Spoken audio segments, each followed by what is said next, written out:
നമ്മളെ നാട്ടിലിപ്പോൾ 2 ദിവസമായിട്ട് നല്ല അടിപൊളിയായിട്ട് മഴ പെയ്തുകൊണ്ടിരിക്കുക കേട്ടോ. അപ്പോൾ മഴ പെയ്യുമ്പോൾ നമുക്കിങ്ങനെ ഫുഡൊക്കെ കഴിക്കാനുള്ള താല്പര്യവും കൂടുമല്ലോ. അപ്പോൾ നമ്മൾ ഇന്നത്തെ നോമ്പിൻ്റെ വിശേഷങ്ങളിലേക്ക് കിടന്നാലോ. നമ്മളിന്ന് 2 സ്നാക്സും അതുപോലെ ഒരു കട്ട് ഫ്രൂട്ട്സ് ഒക്കെ ഇട്ടിട്ടുള്ള ഒരു ജ്യൂസിൻ്റെ റെസിപ്പിയും കൂടി കാണിക്കുന്നുണ്ട്. അപ്പോൾ അതാ ഞാൻ കുറച്ച് ഫ്രൂട്ട്സ് ഒക്കെ കട്ട് ചെയ്ത് വെച്ചിട്ടുണ്ട്. അതിലേക്ക് കുറച്ച് പഞ്ചസാരയും കൂടി ചേർത്ത് കൊടുക്കാം, മധുരത്തിന് പാകമായിട്ടുള്ള കേട്ടോ. ഞാനിവിടെ ആപ്പിളും 2 തരം മുന്തിരിയും പഴവുമാണ് ചേർത്ത് കൊടുത്തിട്ടുള്ളത്. നിങ്ങളടുത്ത് എന്തൊക്കെ ഫ്രൂട്ട് ഉണ്ടോ അതൊക്കെ ചേർത്ത് കൊടുക്കുക കേട്ടോ. ഞാൻ ഉള്ളതിനനുസരിച്ച് ചേർത്ത് കൊടുക്കുന്നുണ്ട്. അപ്പോൾ ഞാൻ പഞ്ചസാര നല്ലപോലെ മിക്സ് ആക്കിയിട്ട് ഞാനത് ഫ്രിഡ്ജിൽ കൊണ്ടുപോയി വെച്ചിട്ടുണ്ട് കേട്ടോ, നല്ലപോലെ ഒന്ന് മെൽറ്റ് ആവാൻ വേണ്ടിയിട്ട്. ഈ സമയം തന്നെ കുറച്ച് കസ്റ്റാർഡ് പൗഡർ വെള്ളത്തിലൊന്ന് കലക്കി വെച്ചിട്ടുണ്ട്. ഒരു 4 ടേബിൾ സ്പൂണോളം ഉണ്ടാവും കേട്ടോ. അത് നല്ലപോലെ കട്ടല്ലാണ്ട് മിക്സ് ആക്കിയിട്ട് നമുക്ക് എന്ത് ചെയ്യാം, ഇതവിടെ മാറ്റി വെക്കാം. ഇനി നമുക്ക് ജ്യൂസ് ഉണ്ടാക്കാൻ തുടങ്ങിയാലോ. ജ്യൂസ് എന്നൊക്കെ പറയാം, എന്നാലും ഇത് വേറെ തന്നെ ഒരു ടേസ്റ്റ് ആട്ടോ. അപ്പോൾ ഇതാ ഞാനൊരു ഫ്ലെയിം ഓൺ ചെയ്തിട്ടൊരു സോസ് പാൻ അടുപ്പത്തേക്ക് വെക്കുന്നുണ്ട്. അതിലേക്ക് 1/2 ലിറ്റർ പാൽ ഒഴിച്ച് കൊടുക്കുന്നുണ്ട്. ഒരു ഇത്തിരി വെള്ളവും കൂടി ചേർത്ത് കൊടുക്കുന്നുണ്ട്. ഇനി ഇത് നല്ലപോലെ തിളക്കട്ടെ. അതിന് മുന്നായിട്ട് മധുരത്തിന് പാകത്തിന് പഞ്ചസാരയും കൂടി ചേർത്ത് കൊടുക്കുക. നല്ല തിളവെന്നാൽ നമ്മൾ നേരത്തെ കട്ടല്ലാണ്ട് മിക്സാക്കി വെച്ച് കസ്റ്റാർഡും കൂടി ചേർത്തിട്ട് കൈ വിടാണ്ട് ഇളക്കി കൊടുക്കുക. പെട്ടെന്ന് കട്ട പിടിച്ച് പോകാൻ ചാൻസ് ഉണ്ട് കേട്ടോ.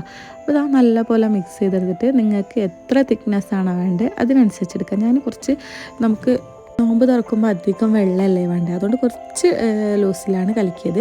ഇനി നമ്മൾ ഫ്രിഡ്ജിൽ നിന്ന് നമ്മൾ ഫ്രൂട്ട്സൊക്കെ കട്ട് ചെയ്ത് വെച്ചില്ലേ അതെടുത്തിട്ട് അതിലേക്ക് കുറച്ച് മിൽക്ക് മെയ്ഡും കൂടി ചേർത്ത് കൊടുക്കുന്നുണ്ട്. എന്നിട്ട് നല്ലപോലെ മിക്സ് ചെയ്ത് വെക്കുകയാണ് ചെയ്യുന്നത് കേട്ടോ. ഇത് നല്ല ടേസ്റ്റാണ്. നമ്മൾ ജ്യൂസും അടിക്കും, കുറേ ഫ്രൂട്ട്സും കട്ട് ചെയ്ത് വെക്കും. അതിനും നല്ലത് ഇങ്ങനെ ചെയ്യുന്നത് കേട്ടോ. നല്ലപോലെ മിക്സ് ചെയ്താൽ നമ്മൾ ആ ഒരു പാലിൻ്റെ മിക്സില്ലേ അത് ഇതിലേക്ക് ചേർത്ത് കൊടുക്കുക. നല്ല പോലെ എല്ലാം കൂടി നല്ലപോലെ യോജിപ്പിച്ചെടുക്കുക. ഇനി ഞാൻ കുറച്ച് മാങ്ങയും അതുപോലെ കുറച്ച് കസ്കസും കൂടി ആഡ് ചെയ്യുന്നുണ്ട് കേട്ടോ. മാങ്ങയൊക്കെ നേരത്തെ ഒരു ഫ്രൂട്ട്സിൻ്റെ കൂടെ ഇട്ട് കൊടുത്താൽ മതി. പക്ഷെ ഞാനില്ലേ മാങ്ങ കിട്ടിയപ്പോൾ ലേറ്റായി, അതുകൊണ്ട് പിന്നെയാണ് കട്ടാക്കിയിട്ട്. ഇനി ഇത് ഫ്രിഡ്ജിലവിടെ കിടക്കട്ടെ, നല്ല തണുത്താലും രസം ഉണ്ടാവുള്ളൂ കേട്ടോ. അപ്പോൾ ഇതാ ഒരു 3-4 മണിക്കൂറിന് ശേഷമാണ് ഞാനത് പുറത്തെടുത്തിട്ടുള്ളത്. എന്നിട്ട് ഇതാ ഇത് നല്ല സുഖമാണ്. അതൊക്കെ കുടിക്കുമ്പോൾ നല്ല ടേസ്റ്റാണ്. ഇതിങ്ങനെ ഉണ്ടാക്കി വെച്ചാൽ നമുക്ക് 2 ദിവസമൊക്കെ ഉപയോഗിക്കാം കേട്ടോ. നല്ല ടേസ്റ്റാണ്. അപ്പോൾ ട്രൈ ചെയ്ത് നോക്കണേ. ഇനി നമുക്ക് അടുത്ത സ്നാക്സിലേക്ക് പോവാം. ഞാനിതാ മറ്റേ മോമോസില്ലേ, മോമോസ് എന്ന് തന്നെ പറയാൻ തോന്നിട്ടോ, അതാണ് ഉണ്ടാക്കാൻ പോകുന്നത്. നല്ല സ്പൈസി ആയിട്ടുള്ളൊരു മോമോസ്. അപ്പോൾ നമുക്ക് റെസിപ്പി വയ്ക്കാമല്ലോ. അതിന് വേണ്ടിയിട്ടാ ഞാൻ 1 കപ്പ് മൈദ എടുത്തിട്ടുണ്ട്. അതിലേക്ക് കുറച്ച് ഉപ്പ്, ഓയിൽ ഇതും കൂടി ചേർത്തിട്ട് നല്ലപോലെ ഒന്ന് 2-3 മിനിറ്റ് കൈവിടാണ്ട് മിക്സാക്കി എടുക്കാം. ഇനി നമുക്ക് പാകത്തിന് വെള്ളം ഒഴിച്ചിട്ട് കുഴച്ചെടുക്കാം. വെള്ളം ഒഴിക്കുമ്പോൾ കുറച്ച് ഒഴിക്കുക, എന്നിട്ട് വേണം കുഴച്ചെടുക്കാൻ. നമ്മൾ ചപ്പാത്തി മാവൊക്കെ കുഴക്കില്ലേ ആ ഒരു രീതിയിലേക്ക് കുഴച്ചെടുത്താൽ മതി കേട്ടോ. നമ്മൾ ഒന്നിച്ച് വെള്ളം ഒഴിച്ചാൽ വെള്ളം കൂടിപ്പോവും. അപ്പോൾ കുറച്ച് വെള്ളം ഒഴിക്കുക, എന്നിട്ട് ഇതുപോലെ ഒന്ന് കുഴച്ചെടുക്കാം. എന്നിട്ട് നമുക്ക് മേലെ കുറച്ച് എണ്ണ സ്പ്രെഡാക്കിയിട്ട് ഇതവിടെ മൂടി വെക്കാം. ഇത് കുറച്ച് നേരം റെസ്റ്റ് ചെയ്യാൻ വെക്കുന്നതാണെങ്കിൽ അത്രയും നല്ലതാണ് കേട്ടോ. അപ്പോൾ ഇതങ്ങോട്ട് മാറ്റി വെക്കാം. ഇനി നമുക്കിതിലെ ഫില്ലിങ്സൊക്കെ റെഡിയാക്കി എടുക്കാം. ഞാൻ അതാ കുറച്ച് ചിക്കൻ എടുത്തിട്ടുണ്ട്. ബോൺലെസ് പീസ് ഉണ്ടെങ്കിൽ അത് ചേർത്ത് കൊടുത്താൽ മതി കേട്ടോ. ഇതിലേക്ക് ഉപ്പ്, അതുപോലെ കുറച്ച് മഞ്ഞൾപ്പൊടി, കുറച്ച് മുളക് പൊടി. ഇത് ഞാൻ 2 സ്നാക്സിനും ഈ ഒരു ചിക്കനായിട്ട് എടുക്കുന്നത്. അപ്പോൾ ഇതിൽ ഈ ഒരു മോമോസ് ഉണ്ടാക്കാൻ നിങ്ങൾ ഉണ്ടാക്കുമ്പോൾ പകുതി മാത്രം എടുത്താൽ മതി കേട്ടോ. ഇതിലേക്ക് കുരുമുളക് പൊടിയും അതുപോലെ ചെറുനാരങ്ങ പിഴിഞ്ഞ് വയ്ക്കുന്നുണ്ട്. ഇഞ്ചി, വെളുത്തുള്ളി, പച്ചമുളകും കൂടി ചതച്ചതാണ്, അതൊരു ടേബിൾ സ്പൂൺ ഇട്ട് കൊടുക്കുന്നുണ്ട്. എന്നിട്ട് കൈ വെച്ച് നല്ലപോലെ മിക്സാക്കി എടുക്കാം. നല്ലോണം ആ ഒരു ചിക്കനിലേക്ക് മസാല ഫുള്ള് തേച്ച് പിടിപ്പിക്കുക കേട്ടോ. ഇത് നമ്മളിത് റെസ്റ്റ് ചെയ്യാനൊന്നും വെക്കുന്നില്ല, നേരെ ഫ്രൈ ആക്കി എടുക്കുകയാണ് ചെയ്യുന്നത്. അതിന് വേണ്ടിയിട്ട് ഞാൻ ഫ്ലെയിം ഓൺ ചെയ്തിട്ടുണ്ട്. ഒരു ചീനച്ചട്ടി അടുപ്പത്തേക്ക് വെക്കുക. എന്നിട്ട് ഇതിലേക്ക് ഓയിലോ വെളിച്ചെണ്ണയോ അത് നിങ്ങളെ ഇഷ്ടത്തിനനുസരിച്ച് ഒഴിച്ച് കൊടുക്കുക കേട്ടോ. ഇനി നമുക്കിതിലേക്ക് എണ്ണ ചൂടായി വന്നാൽ കുറച്ച് കറിവേപ്പില ഇട്ട് കൊടുക്കുക. അതൊന്ന് പൊട്ടി വരുമ്പോൾ നമുക്ക് ചിക്കൻ ഒന്ന് ഫ്രൈ ആക്കാൻ ഇട്ട് കൊടുക്കാം. കറിവേപ്പില ഇട്ടുകൊണ്ടാണ് നല്ല പൊട്ടിത്തെറിക്കലുണ്ട് കേട്ടോ. അപ്പോൾ ഇതാ ചിക്കനൊക്കെ ഫ്രൈ ആക്കാൻ ഇട്ട് കൊടുക്കുന്നുണ്ട്. ഇനി ഇത് ഒരു ഭാഗം നല്ലപോലെ ആയിക്കഴിഞ്ഞാൽ അടുത്ത ഭാഗം എന്ത് ചെയ്യുക, മറിച്ചിട്ട് കൊടുക്കുക. കുറേ ടൈം ഇങ്ങനെ തിരിച്ചു മറിച്ചിട്ട് കൊടുക്കുന്നതിന് നല്ലത്. ഒരു ഭാഗം നല്ലപോലെ ആയിക്കഴിഞ്ഞ് എന്നിട്ട് അടുത്ത ഭാഗം മറിച്ചിട്ട് കൊടുക്കുക. ആ ഭാഗവും ആയാൽ നമുക്ക് എന്ത് ചെയ്യുക, കോരി മാറ്റാം. അപ്പോൾ 2 ഭാഗവും നല്ലപോലെ ഫ്രൈ ആയിട്ട് കോരി മാറ്റാൻ നോക്കാം കേട്ടോ. അപ്പോൾ ഇതാ ഞാനെല്ലാം കോരി എടുത്തിട്ടുണ്ട്. ഇനി ഈ ഒരു ഓയിൽ തന്നെയാണ് നമ്മൾ മസാല ഉണ്ടാക്കി എടുക്കുന്നത് കേട്ടോ. ഇത് 2 സ്നാക്സിനുള്ള ചിക്കനാണ്. അപ്പോൾ ഞാൻ ആദ്യം ഉണ്ടാക്കി കഴിഞ്ഞ് ഇനി 2ാമത്തെ സ്നാക്സായിട്ട് ഈ മോമോസ് ഉണ്ടാക്കുന്നത്. അപ്പോൾ ഞാനിതാ ഇതിൽ കുറച്ചുകൂടി ഓയിൽ ഒഴിച്ചിട്ട് അതിലേക്ക് ഇഞ്ചി വെളുത്തുള്ളി പേസ്റ്റ് ഇട്ട് കൊടുക്കുന്നുണ്ട്. അതൊന്ന് ചൂടായി വന്നാൽ ഇതിലേക്ക് ഒരു ഉള്ളിയും ഒരു ക്യാപ്സിക്കത്തിൻ്റെ പകുതിയും ഒരു ക്യാരറ്റിൻ്റെ പകുതിയും കൂടി ചേർത്ത് കൊടുക്കുന്നുണ്ട്. പിന്നെ ഇതിലേക്ക് പാകത്തിന് ഉപ്പും കൂടി ചേർത്ത് കൊടുത്തിട്ട് നല്ല പോലെ ഒന്ന് മിക്സ് ചെയ്തെടുക്കുക. പിന്നെ ഇതിലേക്ക് നമ്മൾ പൊടികളായിട്ട് കുരുമുളക് പൊടി മാത്രമേ ചേർക്കുന്നുള്ളൂ. പിന്നെ കുറച്ച് മല്ലിച്ചപ്പും കറിവേപ്പിലയും കൂടി ചേർത്ത് കൊടുക്കുന്നുണ്ട്. പിന്നെ നമ്മൾ ചിക്കന് ഞാനിങ്ങനെ പീസാക്കി എടുത്തിട്ടുണ്ട്, അതുകൂടി ചേർത്ത് കൊടുക്കുന്നുണ്ട്. എന്നിട്ട് നല്ല പോലെ മിക്സായി കൊടുക്കുക. ആ ഉള്ളിയൊന്നും അധികം കൊണ്ട് വാടി വരണ്ട, ചെറുതായിട്ടൊന്ന് ചൂടാക്കി എടുത്താൽ മതി കേട്ടോ. അപ്പോൾ അതും അവിടെ റെഡി ആയിട്ടുണ്ട്. ഇനി നമ്മൾ നേരത്തെ കുഴച്ച് വെച്ചില്ലേ ആ ഒരു മൈദമാവ് അതൊന്നും കൂടി ഇങ്ങനെ കുഴച്ചെടുക്കുക. എന്നിട്ട് ഇതൊന്ന് നമുക്ക് ചപ്പാത്തീൻ്റെ വലുപ്പത്തിൽ തന്നെ നമുക്ക് എന്താ ചെയ്യുക, ചെറിയ ചെറിയ ബോൾസ് ആക്കിയെടുക്കുക. ചപ്പാത്തിയിലും ഒന്നുകൂടി വലുപ്പത്തിലേക്ക് ഞാൻ ആക്കിയെടുക്കുന്നുണ്ട് കേട്ടോ. ഈ ഒരു വലുപ്പത്തിലേക്ക് നമ്മൾ ആ ഒരു മാവ് 5 ബോൾസാക്കി എടുത്തിട്ടുണ്ട്. ഇനി നമ്മൾ സാധാരണ ചപ്പാത്തിക്കൊക്കെ പരത്തൂലേ, ആ ഒരു ചപ്പാത്തിയിലും കുറച്ചുകൂടി ഒന്ന് തിക്കായിട്ട് വേണം പരത്തിയെടുക്കാൻ. നല്ല പോലെ പരത്തിയെടുക്കുക. ഞാൻ കാണിച്ചു തരാം ഇതിൻ്റെ അളവൊക്കെ കറക്റ്റ്. ഇതേപോലെ നമ്മൾ ചപ്പാത്തിക്ക് എനിക്ക് തോന്നുന്നു നമ്മൾ ചപ്പാത്തീൻ്റെ ആ ഒരു അളവിൽ തന്നെയാണ് പരത്തിയെടുക്കുന്നത് കേട്ടോ. എന്നിട്ട് നമ്മളിതുപോലെ കട്ട് ചെയ്തെടുക്കുകയാണ് ചെയ്യുന്നത്. ഇങ്ങനെ റൗണ്ടായിട്ട് കട്ടാക്കി എടുക്കുക. ഞാനിതാ ഒരു കുപ്പീൻ്റെ മൂടി വെച്ചിട്ടാട്ടോ കട്ടാക്കി എടുക്കുന്നത്. പരത്തിയിട്ട് അതിങ്ങനെ മൂന്ന് റൗണ്ടാക്കിയിട്ട് കട്ടാക്കി എടുക്കുന്നുണ്ട്. ഇതേപോലെ നമ്മൾ കോഴിയടക്കൊക്കെ ചെയ്യൂല, അതേപോലെ റൗണ്ടാക്കി എടുക്കുക. അധികം കട്ടിയാവണ്ട, മാവ് അധികം കട്ടിയായാൽ അങ്ങോട്ട് ഒരു രസം ഉണ്ടാവില്ല കേട്ടോ. അപ്പോൾ ഇങ്ങനെ റൗണ്ടാക്കി എടുത്തിട്ടുണ്ട്. ഇനി ഇതിൻ്റെ ഉള്ളിലേക്ക് നമ്മൾ ഫില്ലിങ്സ് നിറച്ച് കൊടുക്കുകയാണ് ചെയ്യുന്നത്. ഇത് നിറയ്ക്കുമ്പോൾ നിങ്ങൾക്ക് ഇഷ്ടമുള്ള ഷേപ്പിലാക്കി എടുക്കാം കേട്ടോ. മോമോസിന് തന്നെ കുറേ ഷേപ്പിലാക്കി എടുക്കുന്നുണ്ട്. അപ്പോൾ നിങ്ങൾക്ക് എങ്ങനെയാണ് സിമ്പിളായിട്ട് തോന്നുന്നത് അങ്ങനെ റെഡിയാക്കി എടുക്കാം. ഞാനിതാ ഫില്ലിങ്സ് വെച്ച് കൊടുക്കുന്നുണ്ട്. ഇങ്ങനെ അധികം ഫില്ലിങ്സ് വെച്ച് കൊടുക്കേണ്ട, പാകത്തിന് ഫില്ലിങ്സ് വെച്ച് കൊടുക്കുക. എന്നിട്ട് ഇങ്ങനെ ഞൊറിയായിട്ട് എടുക്കുക. അതായത് ആ ഒരു ഫില്ലിങ്സ് ഉള്ളിലേക്കാക്കി കൊടുത്തിട്ട് അതിൻ്റെ സൈഡ് ഭാഗമൊക്കെ ഇങ്ങനെ പിടിച്ചെടുത്തിട്ട് എന്നിട്ട് ഇതേപോലെ ഞാനീ പറയുന്നതിനേക്കാട്ടും നല്ലത് നിങ്ങൾക്ക് കണ്ടിട്ട് മനസ്സിലാവുന്ന കേട്ടോ. ഇതേപോലെ ചെയ്തെടുക്കുക. ഒന്നുകൂടി കാണിച്ചു തരാം. ഫില്ലിങ്സ് ഇങ്ങനെ ഒരു കുഴി പോലെ ആക്കിയിട്ട് ഫില്ലിങ്സ് വെച്ച് കൊടുക്കുക. ഫില്ലിങ്സ് വെക്കുമ്പോൾ ശ്രദ്ധിക്കുക, കുറച്ച് മാത്രം വെച്ച് കൊടുത്താൽ മതി.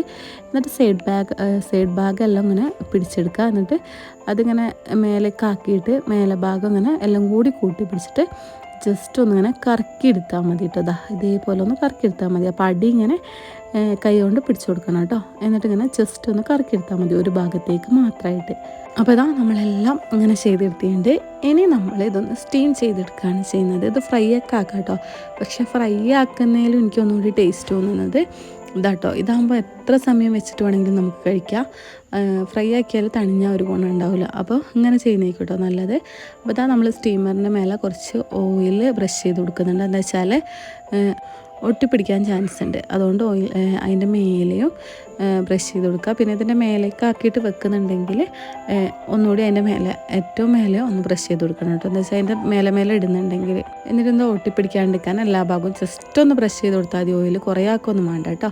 എന്നിട്ട് മൂടി വെച്ചിട്ട് വേവിച്ചെടുക്കുക. അതാടാകുമ്പോൾ നമുക്ക് ഇതിൻ്റെ ഒരു സോസ് ഉണ്ടാക്കിയെടുക്കുക. അതിരുന്നാൽ ഞാൻ 1 ടേബിൾ സ്പൂണോളം ഓയിൽ അതിലേക്ക് ചെറിയ ചെറിയ പീസാക്കിയിട്ടുള്ള വെളുത്തുള്ളി അതോട് ചേർത്ത് കൊടുക്കുന്നുണ്ട്. ഒന്ന് മൂത്ത് വന്നാൽ നമുക്കിതിലേക്ക് കറിവേപ്പില, മുളക് പൊടി, അതുപോലെ ചില്ലി ഫ്ലെക്സും കുറച്ച് മല്ലിച്ചപ്പും കറിവേപ്പിലയും പിന്നെ നമ്മൾ ടൊമാറ്റോ കെച്ചപ്പും കൂടി ചേർത്ത് കൊടുത്തിട്ട് നല്ലപോലെ ഒന്ന് മിക്സ് ആക്കി എടുക്കുക.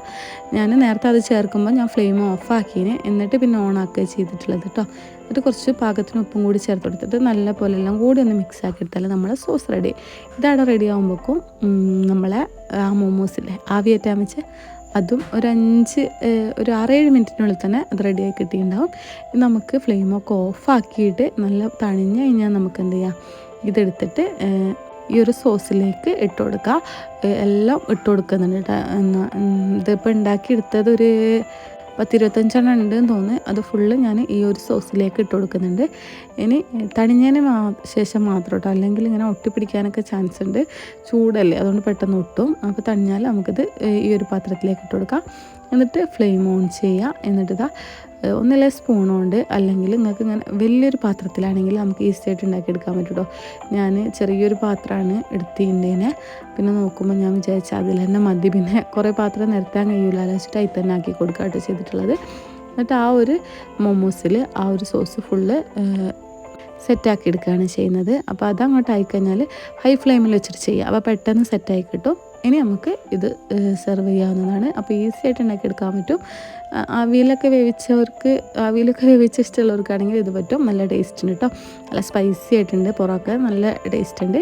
ഇനി അടുത്ത സ്നാക്സ് നോക്കിയാലോ. ഇത് നമ്മൾ തേങ്ങാമുറി എന്നൊക്കെ പറയും. ഇതെനിക്ക് തോന്നുന്നു കണ്ണൂരുകാരുടെ ഒരു സ്നാക്സാണെന്ന് തോന്നിട്ടോ. ഞാൻ കുറേ മുന്നേ ട്രൈ ചെയ്ത് നോക്കിയിരുന്നു. പിന്നെ ഈ നോമ്പിനായിട്ട് ഉണ്ടാക്കുന്നത് നല്ല ടേസ്റ്റാണ്. നമ്മൾ ഉരുളക്കിഴങ്ങും മുട്ടയൊക്കെ വെച്ചിട്ട്, അപ്പോൾ ഇതാ ഞാൻ ഉരുളക്കിഴങ്ങ് പുഴുങ്ങാൻ വേണ്ടി കുക്കറിലേക്ക് ഇട്ട് കൊടുക്കുന്നുണ്ട്. അപ്പോൾ ഈസി ആയിട്ട് ഉണ്ടാക്കാൻ വേണ്ടിയിട്ട് ഞാൻ ചെയ്യുന്നുണ്ട്.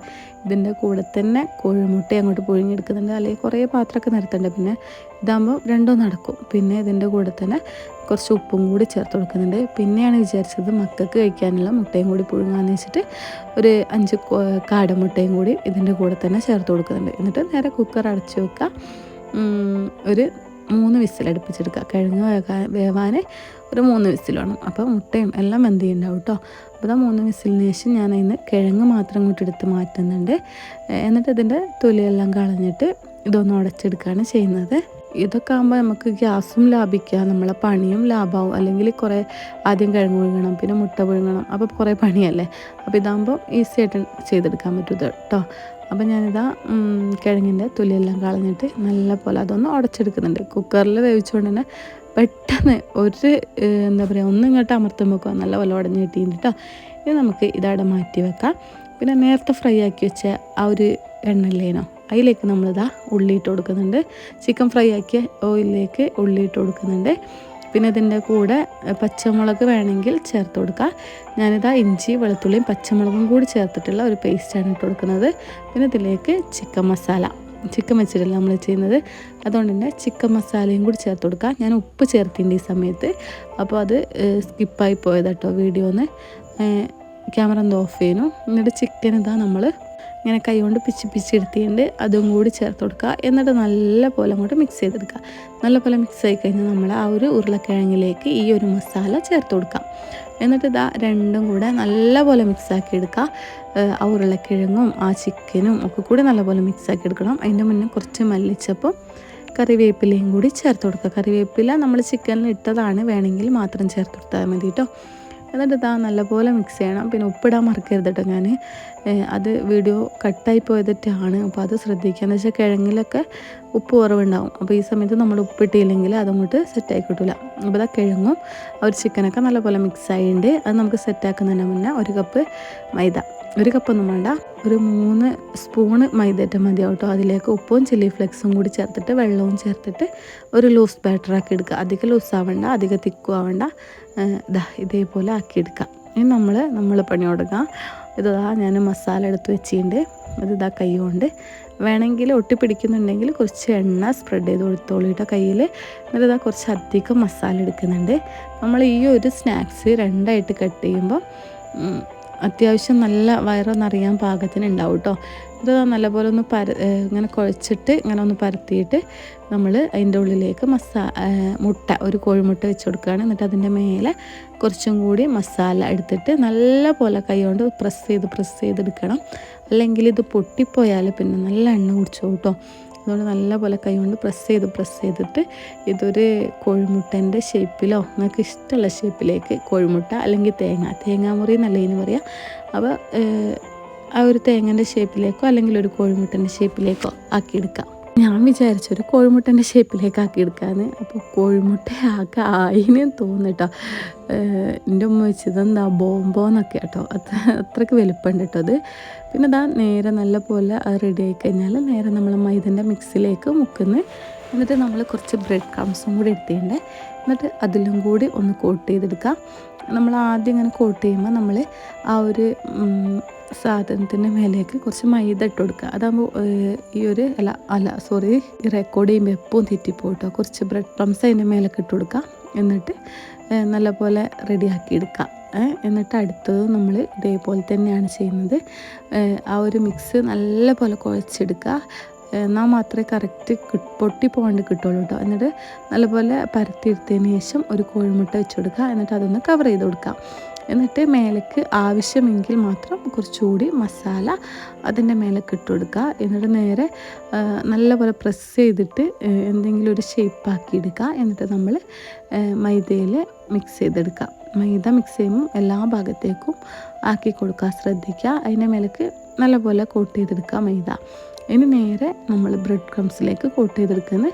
ബ്രെഡ് ക്രംസിലേക്ക് കോട്ട് ചെയ്യുമ്പോൾ നമ്മളിങ്ങനെ മേൽഭാഗത്തേക്ക് ആദ്യം ബ്രെഡ് ക്രംസ് കുറച്ച് ആക്കി കൊടുത്തിട്ട് നമ്മൾ കയ്യിലെടുക്കാൻ ശ്രദ്ധിക്കുക. അതാകുമ്പോൾ ഇങ്ങനെ പൊട്ടിപ്പോകൊന്നുമില്ല, കറക്റ്റ് കിട്ടും കേട്ടോ. അപ്പോൾ ഇതാ അതും ഇങ്ങനെ റെഡിയാക്കി എടുത്തിട്ടുണ്ട്. അങ്ങനെ 4 തേങ്ങാമുറിയാണ് നമ്മൾ റെഡിയാക്കി എടുത്തത്. ഇതാ നമ്മൾ ഫ്ലെയിം ഓൺ ചെയ്യുന്നുണ്ട്, ചീനച്ചട്ടി എളുപ്പത്തേക്ക് വെച്ച് കൊടുക്കുന്നുണ്ട്, ഓയിൽ വെച്ച് കൊടുക്കുന്നുണ്ട്. ഓയിൽ നല്ല പോലെ ചൂടായി വരണം. ചെറുങ്ങനെയൊക്കെ ചൂടായിട്ട് ഇട്ട് കൊടുക്കുമ്പം അത് വേഗം എണ്ണ കുടിക്കും. അതുകൊണ്ട് നല്ല പോലെ ചൂടായി കഴിഞ്ഞാൽ ഇതാദ്യം ഒന്നിട്ട് കൊടുക്കുക. ഒന്നിട്ട് കൊടുത്തിട്ട് നമ്മൾ മേലേക്ക് കുറച്ചിങ്ങനെ ഓയിൽ ഇങ്ങനെ അതിൻ്റെ മേലേക്ക് ആക്കി കൊടുക്കുക. സ്പൂൺ വെച്ചിട്ട് അരിപ്പക്കയിൽ വെച്ചിട്ട് ഇങ്ങനെ അതിൻ്റെ മേലേക്ക് ആക്കി കൊടുക്കുക. എന്നിട്ട് ഏകദേശം ഒന്ന് ആയി നീണ്ടാൽ, അതായത് ചെറുങ്ങനെ ഒന്ന് ആയി നീണ്ടാൽ നമുക്ക് എന്ത് ചെയ്യുക, ഇത് നേരെ ഒരു സൈഡിലേക്ക് വെക്കുക. എന്നിട്ട് അടുത്തിട്ട് കൊടുക്കുക. രണ്ടും ഒരുമിച്ചിട്ട് കൊടുത്താലില്ലേ നമ്മൾ അങ്ങോട്ടും ഇങ്ങോട്ടും നീക്കുമ്പോൾ ഇത് പൊട്ടിപ്പോകാനൊക്കെ ചാൻസ് ഉണ്ട്. അപ്പോൾ ഇങ്ങനെ ചെയ്യുക കേട്ടോ. ഇങ്ങനെ ചെയ്താൽ നിങ്ങൾക്ക് ഈസി ആയിട്ട് കിട്ടും, പൊട്ടിപ്പോകാണ്ട് നല്ല വൃത്തിക്ക് കിട്ടും കേട്ടോ. എന്നിട്ട് അതാടെ റെഡി ആകുമ്പോഴേക്കും ഇതൊരു ഭാഗമായി ഉണ്ടാവും. എന്നിട്ട് മറിച്ചിട്ട് കൊടുക്കുക. മറിച്ചിട്ട് നമ്മൾ ഇങ്ങനെ മാത്രമേ ചെയ്യുന്നുള്ളൂ കേട്ടോ. നമ്മൾ കുറേ വട്ടം തിരിച്ചു മറിച്ചിടാൻ നോക്കുന്നില്ല. നമ്മൾ ആകെ ഈ ഒരു വട്ടം മാത്രം ഇങ്ങനെ ഒരു ഭാഗം നല്ലപോലെ ആയിക്കഴിഞ്ഞാൽ അടുത്ത ഭാഗം മറിച്ചിട്ട് കൊടുക്കുന്നത്. എന്നിട്ട് അത് ഒരു സൈഡ് റെഡി ആകുമ്പോഴേക്കും ഇപ്പുറം ഇതും ഒരു സൈഡ് റെഡി ആയിട്ടുണ്ടാവും. ഇതും മറിച്ചിട്ട് കൊടുക്കുക. എന്നിട്ട് 2 സൈഡും ഒരു ഗോൾഡൻ ബ്രൗൺ കളർ ആയാൽ നമുക്ക് എന്ത് ചെയ്യാം, ഇത് കോരി മാറ്റാവുന്നതാണ്. സൈഡൊക്കെ ഇങ്ങനെ അതായത് കളർ മാറാനുണ്ടെങ്കിൽ തിരിച്ചു മറിച്ചൊക്കെ ഇട്ട് കൊടുക്കുക. അല്ലാണ്ട് ഇങ്ങനെ ഒറ്റ വട്ടം മാത്രം തിരിച്ചു മറിച്ചിട്ട് കൊടുത്താൽ മതി കേട്ടോ. അപ്പോൾ ഇതാ സംഭവം സെറ്റായിട്ടുണ്ട്, പൊട്ടാണ്ട് നല്ല വൃത്തിക്ക് തന്നെ കിട്ടിയിട്ടുണ്ട് കേട്ടോ. അപ്പോൾ നമ്മൾ ഫ്രൈ ആക്കുമ്പോൾ ഈ ഒരു കാര്യം മാത്രം ശ്രദ്ധിച്ചാൽ മതി കേട്ടോ. ഒന്നുകൂടി ഞാൻ പറഞ്ഞു തരാം, വേണമെങ്കിൽ മനസ്സിലാവാത്തവർക്ക് വേണ്ടിയിട്ട് നിങ്ങളൊന്ന് കണ്ടോക്കട്ടെ ഞാൻ ചെയ്യുന്നത്. എണ്ണ നല്ല ചൂടായാൽ നമുക്ക് എന്ത് ചെയ്യാം, ഒന്ന് ഇട്ട് കൊടുക്കുക. അതിങ്ങനെ എണ്ണ മേലേക്കാക്കി കൊടുക്കുക. എന്നിട്ട് ഒരു സൈഡിലേക്കാക്കി കൊടുത്തിട്ട് അടുത്തിട്ട് കൊടുക്കുക. എന്നിട്ട് അടുത്തൊന്ന് റെഡി ആകുമ്പോഴേക്കും ഇപ്പുറത്തെ സെറ്റായി ഉണ്ടാവും. ഇപ്പുറത്തെ ആ അടിഭാഗം റെഡി ആകുമ്പോഴേക്കും ഇതിൻ്റെ അടിഭാഗവും റെഡി ആയി ഉണ്ടാവും. എന്നിട്ട് 2 ഭാഗവും ഒരു ഗോൾഡൻ ബ്രൗൺ കളർ ആയാൽ നമുക്കറിയാലോ, നല്ല ക്രിസ്പി ആയി വന്നാൽ നമുക്ക് എന്ത് ചെയ്യാം, ഇത് രണ്ടും കോരി മാറ്റാവുന്നതാണ്. എന്നിട്ട് ഇത് കട്ട് ചെയ്യുമ്പോൾ ശ്രദ്ധിക്കുക, നല്ല തണിഞ്ഞതിന് ശേഷം മാത്രം കട്ട് ചെയ്യുക, അല്ലെങ്കിൽ ഇത് പൊടിഞ്ഞ് വരാൻ ചാൻസ് ഉണ്ട്. അപ്പോൾ ഇതാ നമ്മളെ തേങ്ങാമുറിയും അതുപോലെ മൊമോസും നല്ല അടിപൊളി ജ്യൂസൊക്കെ ഒന്ന് ട്രൈ ചെയ്ത് നോക്കിയിട്ട് ഫീഡ്ബാക്ക് അറിയിക്കുക. പുതിയൊരു വീഡിയോ ആയിട്ട് പിന്നെ കാണാം. ബൈ.